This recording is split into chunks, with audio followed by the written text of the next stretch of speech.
Isang araw sa buhay ng isang sexing makeup artist.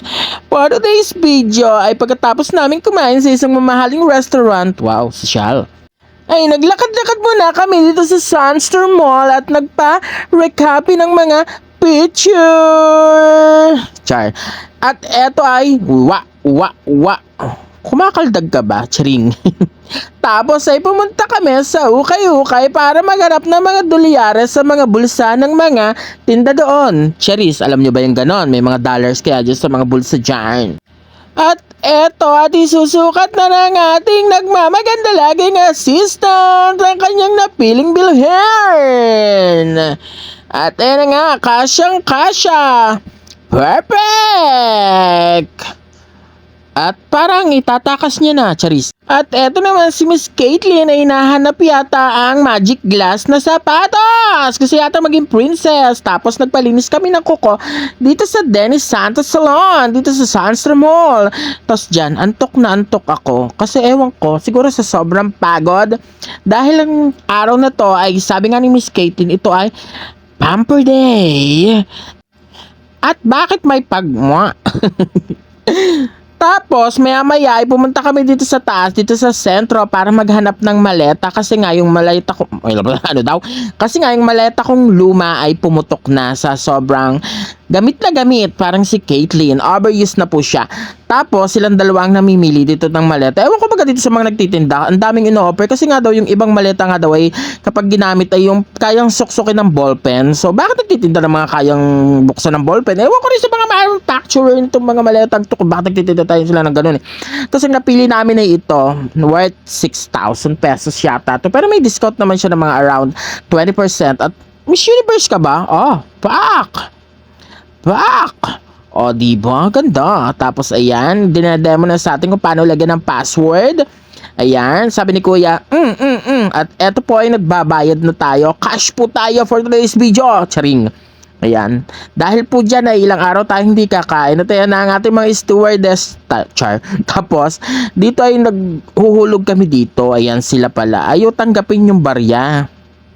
Nilalagay namin. Yung pala ang kailangan na yung mga old coins na 5 pesos para mag-proceed siya. Para proceed ba? Para magtanggapin niya. Tas ayan dyan. At eto, may chinichika dito si Caitlyn. Sabi niya, double tap. Kinado double tap ay hindi na nagdire-diretso yung pag ayan. Kaya natawa na lang kami dito sa keming ito. Tapos, ayan, si Miss Caitlyn naman na magta-try. Sige, Miss Caitlyn, galingan mo! Ayan, hindi nakuha. Nasayangan po kami ng 20,000 pesos. May sasabihin yan. Puta. Ba't minura ang keme? Tapos, ayan, nagpunta naman kami sa Mr. DIY dito sa Sunster Mall branch. Do it on yourself. Dahil mag-aasawa na doon si Miss Caitlyn, kailangan niya mamili ng mga gamit. Sabi ko naman ito ang panglinis ng tenga para marinig natin lahat ng mga chika. Tapos panlaba. O diba? Panlaba yan. Perfect yan. Panlaba. Tapos eto yan. Bet niya daw kasi maging Barbie girl. Ayan si Miss Caitlyn ay naghahanap ng mga gamit sa bahay. Tapos sabi ko, Miss Caitlyn, lagyan kaya natin ng tape tong maingay natin laging nakasama. More kuda kasi lagi eh, kaya lagyan na natin. Masking tape na natin. Ano ba, masking tape, duct tape. Dito, parang may kamukha siya. Parang siyang, hindi ko malaman kung mushroom or no chest ba to, Charis. Charis lang, bawal po yun sa mga bata. Keme, let it go, let it go. Can't holding back anymore. Para siyang mga snow, Tapos dito, sabi ko, kailangan linisin ng kipi! Kipi! Linisin ng kipi! Charis. Linisin ng kipi. Tapos ito, pang linis ng mga buhok-buhok sa mga kipi! Tapos ito, ano ba to? Pang ano ba yan? Pamalo. Tsak! Tapos meron kami na make-upan. Sabi kailangan daw may gunting kung saan-saan lahat ng bahagi sulok ng bahay. Ano ba to? Ba't kailangan laging may modeling tong si Miss Caitlyn? At yan, nagbayad na po si Miss Caitlyn. Nalagasan na po siya ng ades. Tapos sabi ni Miss Caitlyn, tara nga, pumunta tayo dito sa, ano ba to? Master Siomai. Malilibre po siya kasi po siya ay ahon na ahon mayaman. Ayan, bumili na tayo ng siomai tapos ng gulaman for the merienda dahil ito nga ay aming pamper day. So, syempre kailangan meron din tayong panahon sa life natin kapag nagtatrabaho tayo, di ba? Ganon.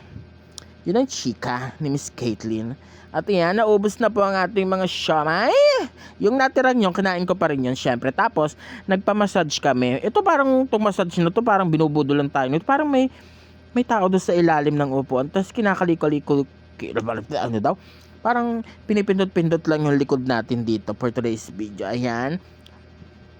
Magkano nga pinili namin dito? 50 pesos for 15 minutes yata. At ayan, kasi nga pamper day nga to. Paulit-ulit. Ayan, tapos wala lang, parang sinusundot-sundot lang yung likod nyo dito for today's video.